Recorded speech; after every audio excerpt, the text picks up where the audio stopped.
Taiwan jadi panggung 10 penggawa Garuda sekaligus. Kejutan Erick Thohir untuk Mauro Zylstra dan Emiliano Jonathans. Tom Hai dan Sandy Walsh buka pintu timnas Indonesia cetak sejarah di AFF. Alasan Patrick Clifford panggil 3 pemain tertua di skuad Garuda. Post like di bawah. Lanjut simak informasi selengkapnya sebagai berikut.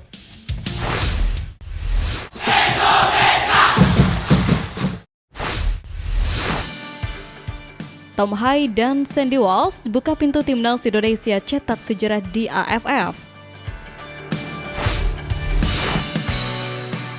Jika ingin meraih gelar juara Piala AFF, sepertinya bukan lagi mimpi bagi timnas Indonesia.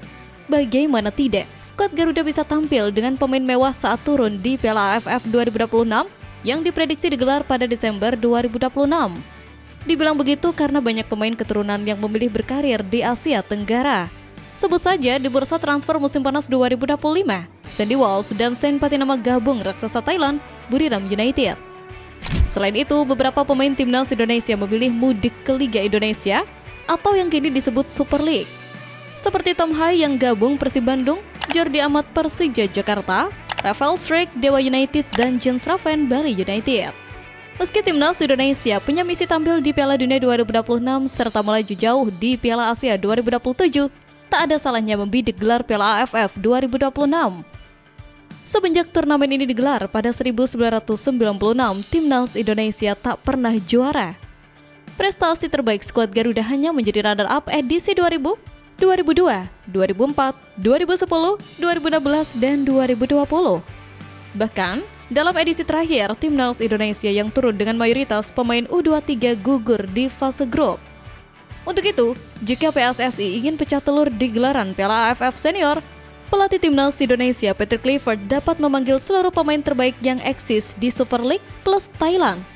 Biasanya, Liga Thailand memilih meliburkan kompetisi ketika Piala AFF bergulir, sehingga Sandy Walsh dan Sain Patinama bisa dipanggil ke timnas Indonesia. Terlebih masih ada nama-nama pemain abroad ASEAN lainnya seperti Asnawi Mangko Alam, Pratama Arhan, hingga Ramadan Sananta.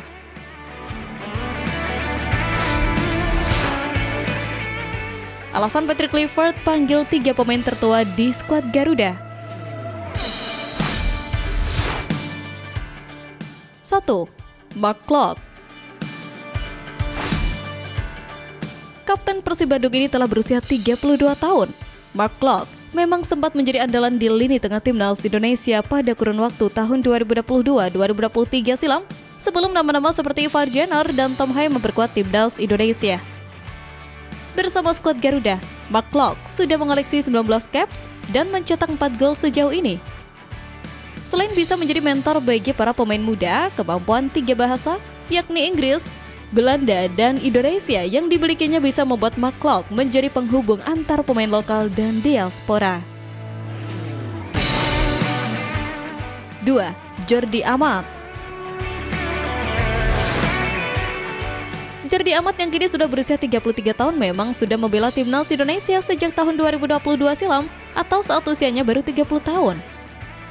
Mantan bek timnas Spanyol U18 ini juga telah mengoleksi total 18 caps bersama timnas Indonesia dan sudah mencetak 1 gol. Meskipun sudah tergolong tak muda lagi, pengalamannya selama kurang lebih 10 tahun di liga-liga Eropa diharapkan dapat menjadikannya mentor bagi para bek-bek muda timnas Indonesia saat ini. 3. Stefano Lillipali. Stefano Lillipali menjadi pemain tertua di skuad Garuda dengan usia 35 tahun. Pemain Dewa United tersebut sudah membela timnas Indonesia sejak tahun 2014 silam. Namun, baru di era Patrick Clifford kembali mendapatkan kepercayaan. Bersama skuad Garuda, pemain keturunan Belanda Indonesia ini sudah mengoleksi 32 penampilan bersama timnas Indonesia dan telah mencetak 3 gol. Seperti layaknya Mark Klok, Stefano Lillipali juga bisa menjadi penghubung bagi para pemain lokal dan naturalisasi karena memiliki kemampuan 3 bahasa yang cukup baik, yakni Belanda, Indonesia, dan Inggris.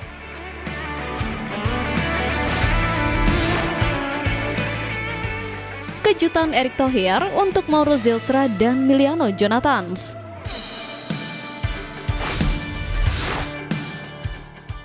Ketua Umum PSSI Erick Thohir justru memberikan kejutan buat Mauro Zylstra yang gagal membela timnas U23 Indonesia di kualifikasi Piala Asia U23 2026. Seperti diketahui, Mauro Zylstra telah diproses naturalisasi untuk bisa membela timnas Indonesia sejak Juli 2025 lalu. Pemain FC Volendam tersebut sebelumnya diproyeksikan untuk timnas U23 Indonesia. Pasalnya, skuad Garuda Muda bakal menjalani kualifikasi Piala Asia U23 2026 di Sidoarjo pada 3-9 September 2025. Tim asuhan Graf Vandenberg ini ditargetkan untuk bisa lolos ke Piala Asia U23 2026. Untuk itu, PSSI berharap Mauro Zylstra bisa menambah kekuatan skuad Garuda Muda. Akan tetapi, kenyataannya Mauro Zylstra belum bisa membela timnas U23 Indonesia. Pemain berusia 20 tahun tersebut harus menelan kekecewaan usai tak bisa didaftarkan ke AFC lantaran terbentur regulasi. AFC memiliki aturan untuk turnamen resmi seperti kualifikasi ini. Pendaftaran pemain harus dilakukan minimal 10 hari sebelum pertandingan. Sementara itu, proses naturalisasi Mauro Zylstra bersama dengan Miliano Jonathan baru mendapat restu dari DPR RI pada pekan ini. Untuk itu, masih ada beberapa proses yang harus dilalui, sehingga Mauro Zylstra pun dipastikan gagal membela timnas U23 Indonesia. Namun, waktu pendaftaran turnamen resmi dan laga persahabatan seperti FIFA Matchday memiliki jarak waktu yang berbeda. Erick Thohir menjelaskan bahwa apabila untuk FIFA Matchday bisa dalam waktu dekat 2 atau 3 hari sebelum laga. Saat Mauro Zylstra gagal memperkuat skuad Garuda Muda, ia justru mendapat jalan baru yang terbuka untuk bisa membela timnas Indonesia senior langsung. Erick Thohir menegaskan bahwa Mauro Zylstra akan diberi kesempatan untuk trial di timnas Indonesia senior.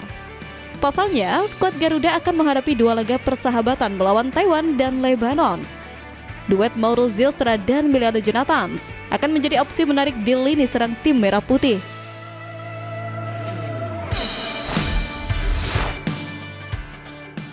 Taiwan jadi panggung 10 penggawa Garuda sekaligus.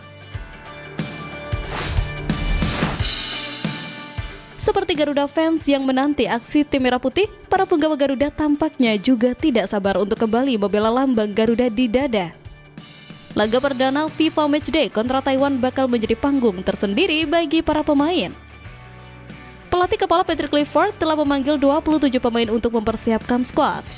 Jumlah ini berpotensi bertambah dengan kemungkinan bergabungnya Miliano Jonathan dan Mauro Zylstra yang tengah dalam proses naturalisasi. Laga kontra Taiwan sendiri menjadi bagian krusial dari persiapan menuju ronde 4 kualifikasi Piala Dunia 2026 zona Asia. Menariknya, pertemuan melawan Taiwan atau The Blue Wings menyimpan memori manis bagi beberapa penggawa Garuda.